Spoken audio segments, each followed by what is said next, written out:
Hello students, मैं मनीष शंकर तिवारी और आप लोग देख रहे हैं ई क्लासेस बाय मनीष सर। कक्षा 10वीं का सामाजिक विज्ञान विषय पढ़ रहे हैं हम लोग और पिछले दो वीडियोस में, जिनमें पहला वीडियो जिस पर हम चर्चा कर चुके हैं मौसम मानचित्र के आशय पर, मौसम मानचित्र से क्या आशय है, और हमने मौसम मानचित्र की आवश्यकता और महत्व के बारे में भी जाना। इसके बाद हमने जो दूसरा वीडियो देखा था उसमें मौसमी दशाओं के संकेत को हमने समझा था। मौसमी दशाओं के संकेत से तात्पर्य, जब मौसम मानचित्र को तैयार किया जाता है तो भारत में उस मानचित्र में क्या क्या दिखाया जाता है। सबसे एक महत्वपूर्ण चीज़ क्या होती है? प्रस्तावना। प्रस्तावना में दिन, तिथि और समय को डिनोट किया जाता है, दर्शाया जाता है नक्शे में कि यह नक्शा मानचित्र जो है, यह मौसम मानचित्र जो है, यह किस तिथि का है, किस दिनांक का, किस दिन का है, किस तिथि का है और कितने बजे का है। अब चूंकि भारत एक मानसूनी जलवायु वाला क्षेत्र है, इसलिए इस नक्शे में हम क्या करते हैं, इस मानचित्र में मानसून की स्थिति को भी प्रदर्शित करते हैं। फिर हमने देखा था तापमान विचलन को और वायुदाब विचलन को।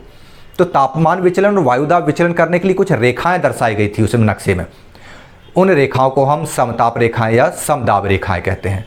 समताप रेखाएं और समदाब रेखाओं से अंतर क्या है? समताप रेखाओं में क्या होता है, समान तापमान वाले क्षेत्रों को मिलाने वाली रेखा। इसी तरह से समदाब रेखाएं जो समान वायुदाब वाले क्षेत्रों को जोड़ती हो, वह रेखा कहलाती है समदाब रेखा। वायुमंडलीय दाब को किससे जानते हैं हम लोग? मिलीबार उसकी इकाई है, और उस यंत्र को जिससे हम वायुदाब को नापते हैं वो कहलाता है बैरोमीटर। बैरोमीटर में एक पारे की गोली होती है। यदि पारा ऊपर की तरफ बढ़ रहा है तो मतलब वायुदाब बढ़ रहा है, और पारा नीचे आ रहा है मतलब वायुदाब कम हो रहा है। तो ये वायुदाब की स्थितियों को देखा और उन काल्पनिक रेखाओं को देखा। वे काल्पनिक रेखाएं समताप रेखाएं, समदाब रेखाएं, नक्शे में आप उनको समझ गए। आज हम पढ़ेंगे चक्रवात, प्रति चक्रवात, वी आकार का अल्पदाब क्षेत्र, मतलब जिसको हम त्रिभुजाकार अल्पदाब का क्षेत्र भी बोलते हैं, और इसका अपोजिट त्रिभुजाकार उच्च वायुदाब का क्षेत्र। इन चीज़ों को, फान जिसको भी हम बोलते हैं, उच्च वायुदाब वाली स्थिति को, इनका अध्ययन हम करने जा रहे हैं। इनका अध्ययन हम कर रहे हैं, उसके पहले चक्रवात को थोड़ा सा मौखिक रूप से मैं आपको समझा दूँ। चक्रवात एक्चुअल में होता क्या है? चक्रवात हिंद महासागर में जो अवदाब की स्थिति होती है उसको हम चक्रवात कहते हैं।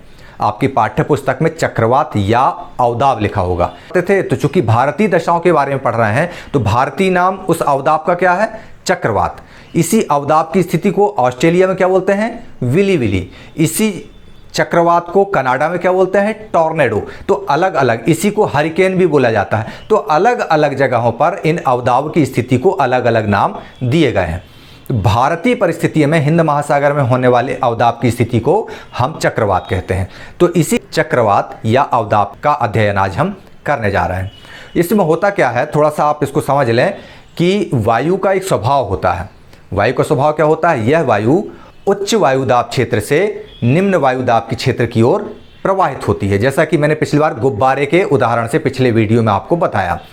इसमें क्या होता है कि जब किसी सतह पर उच्च वायुदाब की स्थिति निर्मित हो और एक उसी जगह पर थोड़ी दूरी पर निम्न वायुदाब की स्थिति हो, तो वो हवा जो है उच्च वायुदाब से निम्न वायुदाब की तरफ प्रवाहित होने लगती है। और एक बात और बता दूं मैं, चक्रवात 95% चक्रवात समुद्र में उत्पन्न होते हैं।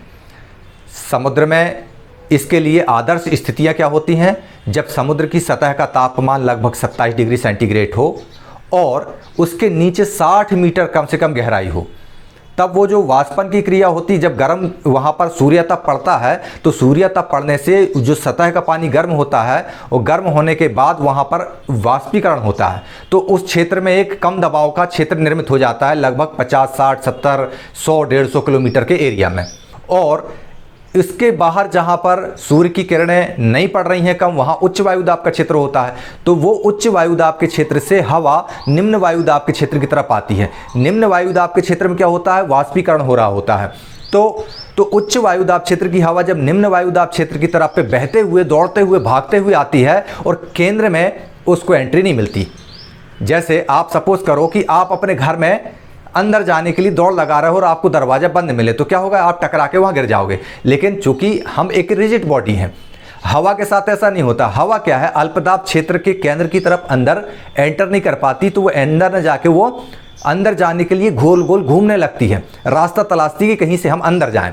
लेकिन वो अंदर नहीं जा करके जब उसको कोई रास्ता नहीं मिलता तो उसके अंदर एक ऊर्जा उत्पन्न होती है, उसके अंदर एक ऊष्मा उत्पन्न होती है। वह ऊर्जा गतिज ऊर्जा में तब्दील होकर वह वायु ऊपर की ओर उठने लगती है, और ऊपर की ओर जब उठती है तो वह धीरे धीरे करके केंद्र से बाहर की तरफ फैलती है। इस तरह से लगभग वी शेप में वह वायु ऊपर की ओर उठने लगती है, और 10 से 12 किलोमीटर की ऊंचाई पर जाकर यह संघनित बादलों का निर्माण करती है, और ये बादल बाद में वर्षा कराते हैं। तो इस चीज़ को आज हम बहुत अच्छे से समझ लें कि चक्रवात क्या होता है, और चक्रवात का उल्टा एंटी चक्रवात भी होता है। चलिए हम देखते हैं। तो चलिए हम देखते हैं चक्रवात, जिसको हम अंग्रेजी में साइक्लोन भी कहते हैं, और भूगोल की भाषा में यह अवदाब कहलाता है। कक्षा 10वीं का ये तीसरा वीडियो, जिसमें हम पढ़ रहे हैं मानचित्र पठन एवं अंकन, जिसमें प्रतिचक्रवात, चक्रवात, अल्पदाब, गर्त, फान रेखा, इनके बारे में पढ़ेंगे। चलिए आगे बढ़ते हैं। ये सबसे पहले हम जानेंगे चक्रवात को। जैसा कि मैंने आपको बताया कि चक्रवात को अवदाब भी कहते हैं। ये मुख्य शब्द क्या है? अवदाब ही है।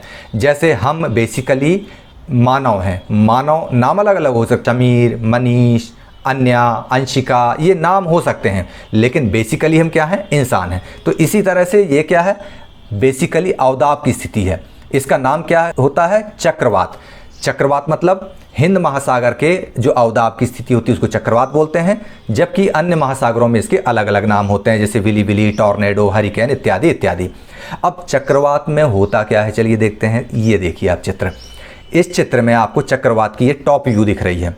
मतलब समुद्र में जो चक्रवात उठा हुआ है उसका टॉप व्यू, यानी उपग्रह से लिया गया चित्र, आसमान के ऊपर से लिया गया चित्र आपको दिख रहा है।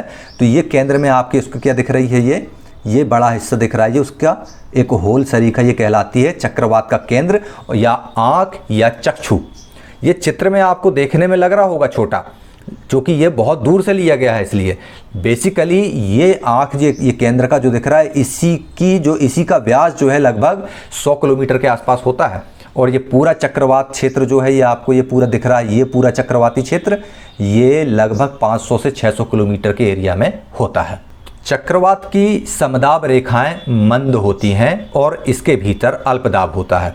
तो ये आपको यहाँ पर ये दिख रही हैं, ये काले रंग की ये लाइन है, ये जो लाइन दिख रही है ये कहलाती समदाब रेखाएं। और समदाब रेखाएं जो है ये मंद होती हैं और इनके भीतर क्या होता है? अल्पदाब की स्थिति बनती है, इसलिए इसको अल्पदाब अवस्था कहते हैं। अल्पमत दाब केंद्र गर्त रेखाओं का प्रतिच्छेदन बिंदु होता है।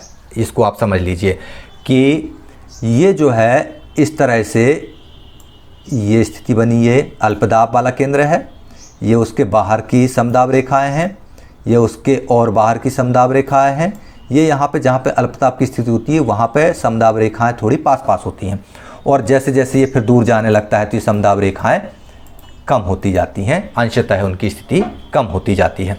तो यहाँ पर आप इसको बहुत अच्छे समझ लीजिए कि अल्पदाब केंद्र का गर्त रेखा, अल्पदाब केंद्र यानी ये गर्त रेखाओं का प्रतिच्छेदन बिंदु होता है। गर्त रेखा क्या होती है इसको हम आगे पढ़ेंगे, लेकिन इसको आप यहाँ समझ लीजिए कि ये जो है सममित आकृति, ये इस तरह से ये जो लाइन गई ये यहाँ की गर्त रेखा हो गई, ये इसको खींचा, ये गर्त रेखा एक, ये गर्त रेखा एक, ये गर्त रेखा एक, ये गर्त रेखा, ये गर्त रेखा, ये इस तरह से ये रेखा है। तो ये जितनी भी गर्त रेखाएं हैं, ये जितनी दिख रही हैं, इनका केंद्र, इनका प्रतिच्छेदन बिंदु यहाँ पर, मतलब जहाँ पर ये सारी गर्त रेखाएं एक दूसरे को काटती हैं, ये कहलाता है उसका प्रतिच्छेदन बिंदु। और यही प्रतिच्छेदन बिंदु जो है अल्पमत दाब का केंद्र होता है, यही चक्रवात का केंद्र कहलाता है। और वायु का चूंकि स्वभाव है कि वायु उच्च दाब से निम्न दाब की ओर प्रवाहित होती है, और इसीलिए ये हवाएं बाहर से भीतर की ओर जाती हैं। अब ये तो हमने देखा था टॉप व्यू, जैसा ये है ये भी टॉप व्यू है। अब हम इस चक्रवात का साइड व्यू देखते हैं। इस तरह से यदि हम चक्रवात के पैरेलल कहीं दूर से देखेंगे तो चक्रवात इस तरह से दिखाई देगा, ये सैटेलाइट व्यू है। लेकिन यदि हम इस चक्रवात को कहीं दूर खड़े होकर, यहाँ कहीं खड़े होकर इस तरह से, यहाँ से अगर हम इसको देखते हैं तो ये इस तरह से दिखाई देगा। तो यहाँ पर ये केंद्र होता है, यहाँ पर अत्यंत कम दाब होता है, और जैसा कि मैंने शुरू में बताया कि ये हवा यहाँ आके टकराती हैं, और टकराने के बाद में जब इनको अंदर जाने के लिए जगह नहीं मिलती है तो ये यहाँ पर गोल गोल घूमने लगती हैं। इस तरह से ये गोल गोल घूमने लगती हैं, ये इस तरह से, और गोल गोल घूमते हुए ये फिर ये लगभग ये इस तरह का ये वी शेप बन जाता है और ये हवाएं ऊपर उठने लगती हैं। ये गोल भी घूमती हैं और ऊपर की तरफ भी उठती हैं और 12-15 किलोमीटर ऊपर जाकर ये बादल का निर्माण कर लेती हैं और वहाँ से ये बारिश कराती हैं। फिर उत्तरी गोलार्ध में चक्रवात की वायु वामावर्त दिशा में और दक्षिणी गोलार्ध में दक्षिणावर्ती दिशा में चलती हैं। मैंने ये पृथ्वी के ग्लोब को 2 हिस्सों में काट लिया है। ये वाला हिस्सा, ऊपरी हिस्से को हम क्या बोलते हैं, उत्तरी गोलार्ध, और निचले हिस्से को हम क्या बोलते हैं, दक्षिणी गोलार्ध। तो उत्तरी गोलार्ध पर चक्रवात की वायु की दिशा क्या होती है, वामावर्त। वामावर्त मतलब एंटी क्लॉकवाइज, इस तरह से घड़ी किस तरफ चलती है, घड़ी के कांटे इस तरफ घूमते हैं, टिक टिक टिक टिक करके 1 2 3 4 5 इस तरह से घूमती 12 तक। लेकिन उत्तरी गोलार्ध पर यानी यहाँ पर इस वाले हेमिस्फीयर पर क्या होता है, चक्रवात की जो वायु है वह एंटी क्लॉकवाइज, मतलब 12 11 10 9 8 7 6 इस तरह से एंटी क्लॉकवाइज ऑर्डर कहलाता है। ये इस तरह से वामावर्त बहती है। तो ये जो चक्रवात है यहाँ पर ये वायु इस तरह से बहती है, इस तरह से राउंड, ये जो राउंड लेगा ये इस तरह से राउंड लेगी, ये यूँ, इसकी दिशा एंटी क्लॉकवाइज होगी। ठीक है। जबकि जब ये चक्रवात दक्षिणी गोलार्ध पर उठेगा यहाँ पर तो क्या होगा, इसकी दिशा जो है ऐसी नहीं होगी, अब एंटी क्लॉकवाइज नहीं होगी, अब उसकी दिशा हो जाएगी क्लॉकवाइज। तो ये जो इस तरह से यूं घूमेगा ये, ठीक है ना, समझ में आ गया ना। तो इस बात को बहुत अच्छे से ध्यान रखिएगा कि चक्रवात जो है, चक्रवात के केंद्र में अल्पदाब होता है और वो अल्पदाब का केंद्र गर्त रेखाओं का प्रतिच्छेदन बिंदु होता है। चक्रवात जो है उसकी हवा या उसकी वायु उत्तरी गोलार्ध में घड़ी के कांटे की विपरीत दिशा में बहती है, जबकि दक्षिणी गोलार्ध में घड़ी के कांटों की दिशा में बहती है। चलिए आगे देखते हैं अब हम। ये चक्रवात स्थायी वायु के प्रभाव की निश्चित दिशा में आगे बढ़ते हैं। चलिए, चक्रवात बन गया, चक्रवात तैयार हो गया। अब चक्रवात के बनने के बाद में क्या होता है, चक्रवात बन गया, उत्तरी गोलार्ध और दक्षिणी गोलार्ध में चक्रवात अलग अलग दिशा में चलते हैं। ये बात आपकी समझ में आ गई कि इनकी जो वायु है वो अलग अलग दिशा में चलती है। ये चक्रवात स्थायी वायुदाब के प्रभाव की निश्चित दिशा में आगे बढ़ते हैं। चक्रवात बनने के बाद एक जगह पर नहीं रुकते हुए, वे धीरे धीरे आगे बढ़ते हैं। तो उत्तरी गोलार्ध में ये उत्तरी ध्रुव की तरफ बढ़ते हैं, दक्षिणी गोलार्ध में ये दक्षिणी ध्रुव की तरफ बढ़ते हैं। ये इनकी निश्चित दिशा होती है।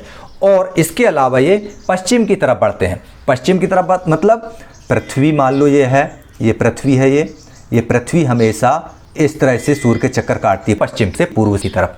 तो पृथ्वी जो है आगे बढ़ेगी और चक्रवात मान लो यहाँ पर बना, इस पृथ्वी पर मान लो ये चक्रवात यहाँ पर ये बन गया यहाँ पर। अब ये पृथ्वी पर ये चक्रवात बना था और पृथ्वी जो है सूर्य की परिक्रमण करते हुए इस दिशा में ये आगे आ गई। तो चक्रवात पृथ्वी के साथ आगे बढ़ेगा ऐसा तो है नहीं, क्योंकि चक्रवात पृथ्वी के ऊपर मनुष्य की तरह रिजिड बॉडी तो है नहीं कि जब पृथ्वी आगे बढ़ी तो वो भी आगे बढ़ गया।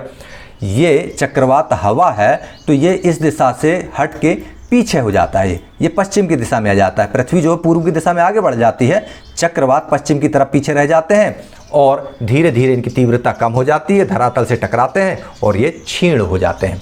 तो ये चीज़ समझ में आ गई आपको। गहरे अवदाब में केंद्र का वायुदाब बहुत कम होता है। ये मैं आपको पहले ही बता चुका हूँ कि जो बिल्कुल सबसे गहरा, बिल्कुल बीच की हिस्सी होगी, जो बिल्कुल बीच का हिस्सा होगा, जहाँ पर केंद्र या चक्रवात की आँख होगी, वहाँ पर वायुदाब बहुत कम होगा। लेकिन केंद्र से हम जैसे जैसे थोड़ा ऊपर उठेंगे तो वायुदाब थोड़ा कम होता जाएगा। गहरे अवदाब में एक से अधिक समदाब रेखाएं होंगी और छिछले अवदाब में केवल एक समदाब रेखा होगी। तो ये आप देख लीजिए कि गहरा जो अवदाब है, ये अल्पदाब की स्थिति, यहाँ पर समदाब रेखाएं ज़्यादा होंगी। एक ये दिख रही है, एक ये दिख रही है, 1002। ये अल्पदाब में यहाँ पर हो सकता है कि और बीच में और 600-700 मिलीबार की स्थिति हो, यहाँ पर 1002 मिलीबार, फिर 1005 मिलीबार। तो ये क्या हो गया, ये वाला हिस्सा गहरा अवदाब हो गया। यहाँ पर समदाब रेखाएं पास पास हैं तो यहाँ पर वायुदाब प्रवणता भी ज़्यादा है। और जहाँ पर समदाब रेखाएं दूर हैं यानी छिछला अवदाब की स्थिति आ जाएगी तो ये केवल एक समदाब रेखा आपको यहाँ पर दिखेगी ये, और बाकी के फिर ये अंशतः समदाब रेखाएं होती हैं। ये 10-11 मिलीबार की थोड़ी थोड़ी समदाब रेखाएं ये बीच बीच में आने की प्रयास करती रहती हैं। तो ये आपको इस तरह से समझ में आएगा। यहाँ पर ये सैटेलाइट चित्र फिर से देख लीजिए आप। चक्रवात की स्थिति में ये चक्रवात की आँख कहलाती है, केंद्र बिंदु होता है, इसी को चक्रवात का केंद्र कहते हैं। यहीं पर सबसे कम दबाव होता है। ये आसपास जो है इस एरिया में अगर हम देखें तो ये समदाब रेखाएं जो लाल रंग से मैं खींच रहा हूँ, ये समदाब रेखाएं हो गई। ये समदाब रेखाएं केंद्र में जो है घनी होती हैं। यहाँ पर वायु दाब बहुत कम होता है। जैसे जैसे ये समदाब रेखाएं दूर होती जाती हैं छिछले स्तर की ओर, वायु दाब बढ़ता जाता है और धीरे धीरे समदाब रेखाएं थोड़ी थोड़ी कम होती जाती हैं।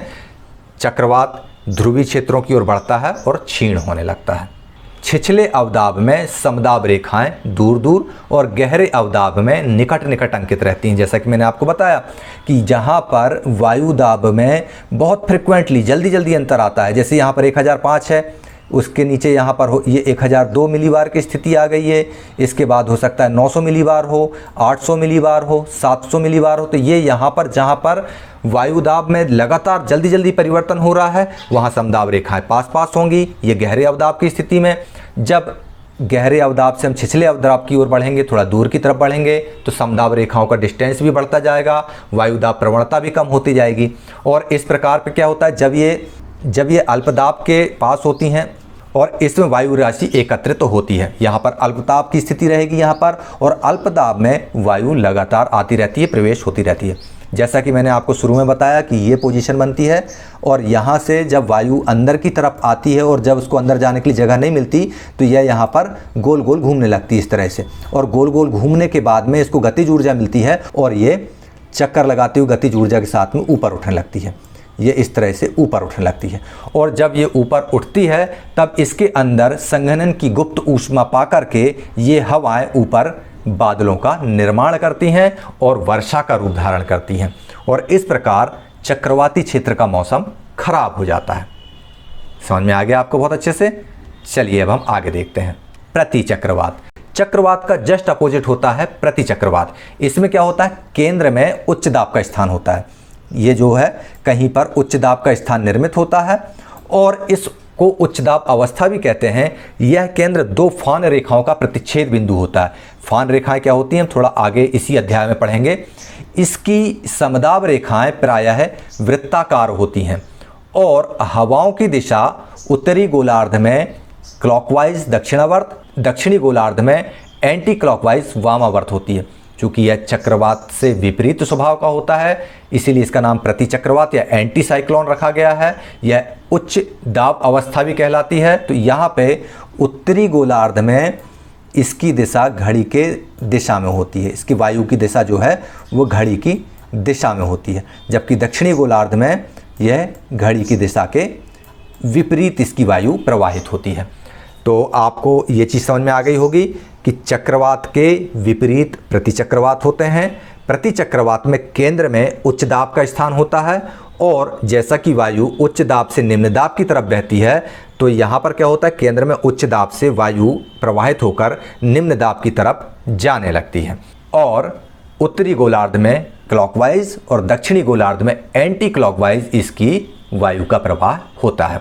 इसमें केंद्र से बाहर की ओर वायु चलती जैसा कि मैंने बताया और इसमें दाब प्रवणता कम होती है। पृथ्वी पर किन्हीं दो स्थलों के मध्य वायु दाब में परिवर्तन की दर को वायु दाब प्रवणता कहते हैं। जब वायु दाब कम से ज़्यादा होता है, जैसे ये है यहाँ पर 1014, 1017, तो ये जो है वायु दाब में परिवर्तन आया, 1014 था यहाँ 1017 हो गया, मतलब यहाँ पर वायु दाब की प्रवणता बन रही है लेकिन ये वायु दाब की प्रवणता कम, मतलब ये इसी को कहते हैं हम वायु दाब में अंतर परिवर्तन जो हो रहा है इसको हम वायु दाब प्रवणता कहते हैं। तो प्रति चक्रवात में वायु दाब प्रवणता की स्थिति कम होती है और प्रति चक्रवात शक्तिहीन होते हैं, एक ही स्थान पर बहुत लंबे समय तक रुके रहते हैं। इनमें वायु धीमी होती है, परिवर्तनशील होती है और ये किसी एक निश्चित दिशा में नहीं चलते। इनका केंद्रीय भाग बहुत शांत शांत होता है। उपांत क्षेत्र में हवाएं निश्चित रूप से बहती हैं। उपांत क्षेत्र मतलब ये जो है इनमें धीरे धीरे ब्रीजिंग होने लगती है, अच्छी स्थिति बनती है, मौसम बड़ा अच्छा हो जाता है इसमें और इसकी वजह से सूर्य बहुत तेज तपता है, मौसम सूखा होता है, कभी कभी हल्की हल्की रिमझिम बारिश भी प्रति चक्रवात की वजह से होती है। तो इस तरह से आपने आपके पाठ्यक्रम के अनुसार बहुत शॉर्ट में चक्रवात और प्रति चक्रवात की स्थिति को समझ लिया। प्रति चक्रवात क्या होता है, चक्रवात क्या होता है, एक बार फिर से आप समझ लीजिए कि वायु का स्वभाव होता है उच्च दाब से निम्न दाब की तरफ प्रवाहित होना। जब कहीं पर निम्न वायु दाब की स्थिति निर्मित होती है और उच्च वायु दाब की वायु उच्च वायु दाब से निम्न वायु दाब की तरफ बहती है तब चक्रवात उत्पन्न होते हैं। और इसके उल्टा जब कहीं पर उच्च वायु दाब की स्थिति निर्मित होती है केंद्र में और वहाँ से हवा निम्न वायु दाब की तरफ प्रसारित होने लगती है बाहर की तरफ, तो ये कहलाता है प्रति चक्रवात। प्रति चक्रवात चक्रवात की तुलना में शक्तिहीन होते हैं और एक ही जगह पर लंबे वक्त तक टिके रहते हैं, जबकि चक्रवात बहुत ज़्यादा नुकसान पहुंचाते हैं। तूफान यही कहलाते हैं, बवंडर भी इन्हीं को अपन कहते हैं। तो चक्रवात और प्रति चक्रवात दोनों को आप लोगों ने बहुत अच्छे से समझ लिया होगा। कोई डाउट अगर इनमें हो तो आप लोग अपने शिक्षक से ज़रूर चर्चा कीजिए। अब हम आगे देखते हैं इसी में त्रिभुजाकार अल्पदाब के क्षेत्र। अल्पदाब गर्त या वी आकृति का अवदाब, जैसा कि आप ये चित्र में इसमें देख रहे हैं, अल्पदाब का त्रिभुजाकार क्षेत्र होता है जिससे कम दाब इस क्षेत्र के आधार पर होता है। ये देखिए, इसमें ये 1000 मिलीबार की समदाब रेखा ये जा रही है यहाँ तक, मतलब ये जो रेखा जहाँ जहाँ से गुजर रही, यहाँ पे भी 1000 मिलीबार का दाब है, यहाँ पर भी 1000 मिलीबार का दाब है, यहाँ पर भी 1000 मिलीबार का दाब है और यहाँ पर भी। फिर थोड़ा हम आगे बढ़ते हैं तो 1005 मिलीबार का दाब आ जाता है वायु दाब, ये पूरे ये सर्किल में। फिर और आगे बढ़ते हैं तो 1010 मिलीबार का दाब आ जाता है। तो इसके आधार में कम दाब होता है। यहाँ पर हम देखते हैं ये यहाँ आधार है, यहाँ पर ये कम दाब होता है। और जैसे जैसे हम आगे बढ़ते हैं शीर्ष की तरफ दाब बढ़ता जाता है। तो इसके क्षेत्र के आधार, मतलब ये आधार को और क्षेत्र के शीर्ष को मिलाने वाली रेखा ये जो दिख रही है, ये इस रेखा को हम बोलते हैं गर्त रेखा। पीछे हमने जो चक्रवात में देखा ये यहाँ पर हमने ये देखा था कि गर्त रेखाओं का प्रतिच्छेदन बिंदु होता है। तो ये जो गर्त रेखाएं हैं, जैसे ये है, ये गर्त रेखा, इसको हम गर्त रेखा बोलते हैं, ये रेखा और इनकी ये लाइन कट रही है, यहाँ से हर तरफ से आएगी ये गर्त रेखा। तो इसका प्रतिच्छेदन बिंदु ये अल्पदाब केंद्र कहलाता है। तो ये कहलाती है गर्त रेखा। यह रेखा दाब क्षेत्र के उस स्थान पर होती है जिस पर दाब सममित एवं चक्रवात की तरह वक्र होते हैं। अगर हम इसको इस तरह से समझें कि ये एक आई 1010 मिलीबार, ये आ गई 1005 मिलीबार और ये आ गई 1000 मिलीबार। ये जो गर्त रेखा ये बिल्कुल इन लाइंस के सेंटर पे गुजरेगी, यहीं से गुजरेगी, तब ये गर्त रेखा कहलाएगी। ऐसा नहीं कि आप ये कहलाए गर्त रेखा, ऐसा भी नहीं है, ये गर्त रेखा हो जाए, ऐसा भी नहीं है। गर्त रेखा जो है हम सिर्फ उसी को कहेंगे जो सममित क्षेत्र पे बनती हो। सममित मतलब इस गर्त रेखा के दोनों तरफ स्थितियां, समदाब रेखा जो है दोनों तरफ एक जैसी दिखती हो, सममित दिखती हो, सिमेट्रिक दिखती हो। अल्पदाब गर्त की जो समदाब रेखाएं हैं वे वी आकार की होती हैं। आप देख रहे हैं ये अल्पदाब गर्त की, ये इस तरह से यहाँ आई और ये इस तरह से गई है, ये इस तरह से आई और ये इस तरह से गई है। ये रेखाएं जो है अल्पदाब की, ये अल्पदाब गर्त है और इसकी रेखाएं वी शेप में होती हैं और इनका संबंध चक्रवात के गर्म एवं सर्द भागों से होता है। तो चक्रवात का जो गर्म भाग और सर्द भाग कैसे पता चलता है हमको? तो चक्रवात का जो अल्पदाब वाला क्षेत्र वह गर्म होता है और चक्रवात का जो उच्च दाब वाला क्षेत्र होता है वह सर्द होता है। चूँकि गर्म क्षेत्र में दाब कम होता है वायु का और ठंडे भागों में वायु का दाब अधिक होता है। अब यदि इनका संबंध चक्रवात के गर्म भाग से होगा तो क्या होगा? इनके आने पर वर्षा होगी। लेकिन जब इसका संबंध सर्द भाग से होता है तो साधारण वर्षा होती है, आकाश स्वच्छ हो जाता है और मौसम ठंडा हो जाता है। तो इस प्रकार हम कह सकते हैं कि इन समदाब रेखाओं का संबंध यदि चक्रवात के गर्म भाग से होता है तो लगातार वर्षा होती है, लेकिन अगर सर्द भाग से हो तो वर्षा साधारण होती है, आसमान साफ होता है लेकिन मौसम ठंडा हो जाता है। चलिए आगे बढ़ते हैं, देखते हैं इस गर्त का बढ़ाव गर्त रेखा से समकोण पर किसी ओर होता है। तो जैसे जैसे ये गर्त आगे बढ़ता जाता है ये, तो यहाँ पर ये स्थिति जब बनती है कि मान लो बाहर एक कहीं ये भी आ गया तो ये वाला जो कोण बनता है ये समकोण कहलाता है। तो गर्त रेखा का बढ़ाव समकोण की तरफ बढ़ता है। इसके अग्रभाग और पृष्ठभाग के तापमान में अंतर होता है। तो ये कहलाता है अग्रभाग यहाँ का और ये पृष्ठभाग, यहाँ के टेम्परेचर में भी वायु दाब की वजह से अंतर हो जाता है। इसकी समदाब रेखाएं निकट निकट होती हैं और वायु का वेग प्रबल होता है। डेफिनेटली जहाँ पर समदाब रेखाएं एक दूसरे के बहुत करीब होंगी वहाँ पर वायु का दाब अधिक होगा, क्योंकि वायु दाब प्रवणता अधिक होगी, और जहाँ पर समदाब रेखाएं दूर दूर होंगी वहाँ पर वायु का वेग कम होगा। इसको हम इस तरह से समझ सकते हैं कि ये देखिए आप, मान लो ये एक है, एक ये, इस तरह से हम देखिए ये मान लो 1000 मिलीबार, ये 900 मिलीबार, ये 800 मिलीबार, ये 700, ये 600 मिलीबार।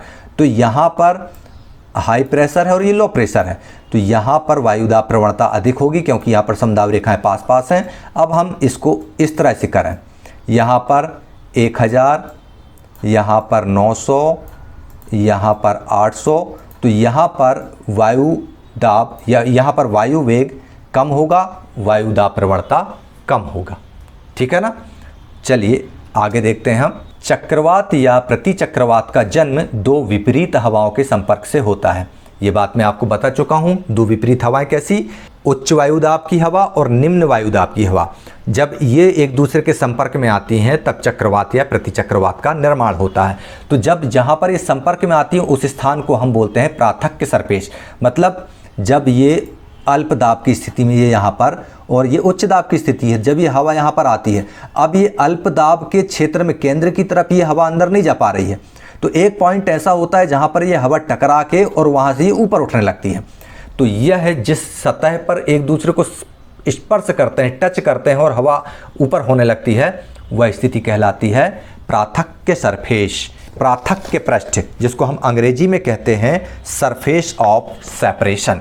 और जब धरातल पर समदाब रेखाएं वी आकार की हो जाती हैं तब हम इसको वी आकार का अवदाब भी कहते हैं। ये इस तरह से हम देख रहे हैं, ये हवा आगे बढ़ी, जब धरातल से टकराती है तब इसका शेप इस तरह से वी आकार का हो जाता है, इसलिए हम इसको वी आकार की समदाब रेखा भी कहते हैं। अब इसके अपोजिट हमने इसमें क्या देखा? इसमें हम ये देख रहे हैं कि इसके आधार पर निम्न दाब यहाँ पर है, फिर धीरे धीरे करके दाब गर्त रेखा जैसे जैसे शिखर की तरफ बढ़ रही है उसका वायुदाब बढ़ता जा रहा है। इसके विपरीत भी एक स्थिति होती है जिसको हम बोलते हैं फान। यह एक त्रिभुजाकार उच्च दाब का क्षेत्र होता है। इसकी समदाब रेखाएं भी वी आकार की होती हैं। इसका शीर्ष गोल होता है, ये जीभ की आकार का होता है, हमारी जो जीभ होती है ना मुंह में, उसके आकार का, और अल्पदाब के क्षेत्र की ओर इंकित करता है। मतलब ये जो है बाहर की तरफ दाब अल्पदाब है, तो ये जो शीर्ष है यह अल्पदाब को दर्शाता है। यहाँ पर कितना है दाब? 1020, यानी ये बढ़ा दिया, ये एरो जैसा बना दिया कि यहाँ आगे बढ़े 1015, 1010 मिलीबार। तो इस तरह से इसके मध्य में सबसे अधिक वायुदाब होता है, यहाँ पर केंद्र में यहाँ पर सबसे अधिक वायुदाब होता है। जैसे जैसे हम आगे की तरफ बढ़ते जाते हैं वैसे वैसे वायुदाब कम होता जाता है। यह एक तरह से प्रतिचक्रवाती स्थिति भी कहलाती है। प्रधान चक्रवात के साथ इसका बढ़ाव आगे की तरफ होता है। तो यहाँ पर सर्वोच्च दाब बिंदु यानी ये, और निम्न दाब बिंदु ये, इनको मिलाने वाली रेखा है, जैसे पावर फा है, इसको बोलते हैं शिखर रेखा। शिखर रेखा के केंद्र में उच्च वायुदाब होता है और यहाँ का मौसम सुंदर होता है। चक्रवात और प्रतिचक्रवात को आप लोगों ने देखा कि चक्रवात का जस्ट अपोजिट होता है प्रतिचक्रवात। और इसी तरह से हमने देखा त्रिभुजाकार वी आकार की, त्रिभुजाकार अल्पदाब का क्षेत्र और त्रिभुजाकार उच्च दाब का क्षेत्र। तो त्रिभुजाकार अल्पदाब के क्षेत्र यानी चक्रवाती स्थिति और त्रिभुजाकार उच्च दाब का क्षेत्र मतलब प्रतिचक्रवाती स्थिति। जो त्रिभुजाकार उच्च दाब का क्षेत्र है इसको हम फॉन भी कहते हैं। अब आपको एक बात और बता दें, हवाएं जो है उनके स्थानीय नाम भी होते हैं। कुछ हवाएं जो है वे स्थानीय भी होती हैं। तो यहाँ पर जो फॉन की बात कर रहे हैं हम, ये वो वाला फॉन नहीं है, आल्प्स पर्वत वाला फॉन नहीं है। ये फान है मतलब वेज, कील, जिसको हम हिंदी में बोलते हैं। यह सामान्य तौर पे यूरोपीय साहित्य में प्रयोग में लाया जाने वाला शब्द है वेज, WEDGE, वेज। हिंदी में हम इसको फान बोल रहे हैं, जिसको डिक्शनरी में अगर आप सर्च करेंगे तो वेज का मतलब होता है कील।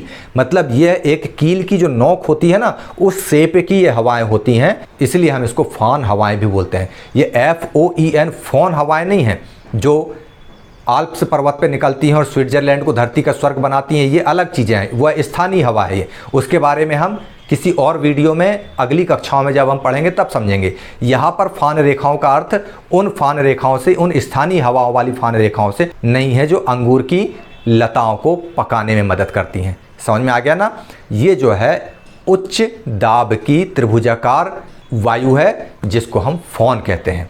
चलिए अब देखते हैं फॉन रेखा क्या है। दाब क्षेत्र की वह रेखा होती है जिस पर रेखाएं सममित तथा प्रतिचक्रवात की तरह वक्र होती हैं। इसकी समदाब रेखाएं प्रायः दूर दूर होती हैं, अतः सुंदर, प्रकाशमय और स्वच्छ मौसम होता है। ठीक है, ये चीज़ आपको समझ में आ गई होगी कि ये समदाब रेखाएं, ये देखिए, ये 5-5 मिलीबार के डिफरेंस में है, दूर दूर होती है, सममित होती हैं। ये जो रेखा, शिखर रेखा जो ये काट रही है, ये इसको ऐसी जगह से काट रही है कि ये रेखाएं सिमेट्रिकल हो जाती हैं, सममित हो जाती। सममित क्या होता है ये आप अपने मैथ्स के टीचर से चर्चा करके पूछ लीजिएगा, ठीक है ना।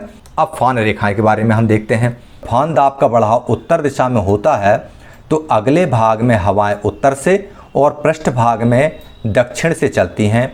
अगले भाग में आकाश स्वच्छ तथा नीला रहता है, जबकि पृष्ठ भाग में बादल लग जाते हैं और बूंदें गिरने लगती हैं। जब ये आगे की तरफ बढ़ता है तो यहाँ उत्तर में हवाएं उत्तर से चलती हैं और पीछे वाले भाग में हवाएं दक्षिण से चलना शुरू होती हैं। और इस वजह से क्या होता है कि अगले भाग में आकाश स्वच्छ हो जाता है, बढ़िया नीला साफ हो जाता है, और पिछले भाग में क्या है, उच्च वायु दाब के कारण यहाँ पर बादल लग जाते हैं और हल्की हल्की वर्षा होने लगती है। इस तरह से हमारा आज का यह टॉपिक खत्म होता है। और इस टॉपिक से संबंधित महत्वपूर्ण अभ्यास प्रश्नावली में पहला सवाल है चक्रवात क्या है, दूसरा सवाल प्रतिचक्रवात क्या है, तीसरा भारतीय उपमहाद्वीप पर आने वाले चक्रवात में वायु की दिशा क्या होगी। यह एक लॉजिकल प्रश्न है, इसका जवाब आप लोग बहुत सोच समझ के दीजिएगा कि चक्रवातों में वायु की दिशा किस गोलार्ध में किस दिशा में होती है, उस पर डिपेंडेंट ये प्रश्न है। प्रश्न क्रमांक 4, वी आकृति के अवदाब में गर्त रेखा को स्पष्ट कीजिए। और आखिरी प्रश्न है फॉन में शिखर रेखा क्या होती है। तो इस प्रकार आप लोगों ने भूगोल विषय के अंतर्गत मानचित्र पठन एवं अंकन में आज का यह महत्वपूर्ण टॉपिक देखा, जिसमें आप लोगों ने देखा कि चक्रवात क्या होता है, प्रतिचक्रवात क्या होता है। इसके बाद चक्रवाती और प्रतिचक्रवाती स्थितियां जो स्थानीय होती हैं, जैसे वी आकार का अल्पदाब क्षेत्र और वी आकार का उच्च दाब क्षेत्र। तो वी आकार के उच्च दाब क्षेत्र को हम फॉन भी कहते हैं, और यही फॉन में एक शिखर रेखा होती है, जबकि वी आकार के निम्न दाब वाला या अल्प दाब वाला क्षेत्र होता है, उसमें जो लाइन होती है सिमेट्रिकल, केंद्र को शीर्ष बिंदु से मिलाने वाली, उसको गर्त रेखा कहते हैं। और फॉन में जो केंद्र को शीर्ष बिंदु से मिलाने वाली रेखा होती है, उसको क्या बोलते हैं, हम शिखर रेखा कहते हैं, पा और फा वाली। ये चीज़ आपकी समझ में आ गई होगी। फॉन रेखाएं जो है वह उत्तर की तरफ जब जाती हैं तो हवा, जब ऊपर की तरफ जाती तो हवा उत्तर से चलती हैं और पीछे दक्षिण से चलती हैं। पीछे का मौसम सर्द हो जाता है, जबकि ऊपर का मौसम साफ हो जाता है, आकाश स्वच्छ हो जाता है और नीला दिखाई देता है। तो इस तरह से आप लोगों ने इस अध्याय को बड़े मनोयोग से देखा होगा, अच्छे से समझा होगा। फिर भी अगर कोई कन्फ्यूज़न रह जाता है तो आप अपने भूगोल विषय के शिक्षक से जाकर ज़रूर बातें करें, क्योंकि यह इस कक्षा में बहुत छोटे में समझाया गया है। जब आप बड़ी कक्षा में जाएंगे तब इसका विस्तारित रूप आपको दिखाई देगा कि चक्रवात के उत्पन्न होने की आदर्श स्थिति क्या है, वायुदाब की पेटियाँ क्या हैं, उत्पन्न क्यों होते हैं, उत्पन्न होने के बाद जाते कहाँ हैं, क्या इनके सेंटर में खड़ा होकर अगर हम महसूस करें तो कैसा महसूस होगा, मौसम बारिश कैसे हो जाती है, आकाश साफ कैसे हो जाता है, स्थानीय हवाओं में फॉन क्या है, ये सारी चीज़ें आप आगे की कक्षाओं में पढ़ेंगे। आज के लिए इतना काफ़ी है। तो आप लोग अपने घर पर रहकर बहुत आराम से इसको देखिए, पढ़िए और समझिए, और हम चलते हैं आपके लिए अगले चैप्टर की तैयारी के लिए। तब तक आप लोग देखते रहिए ई क्लासेस बाय मनीष सर। जय हिंद।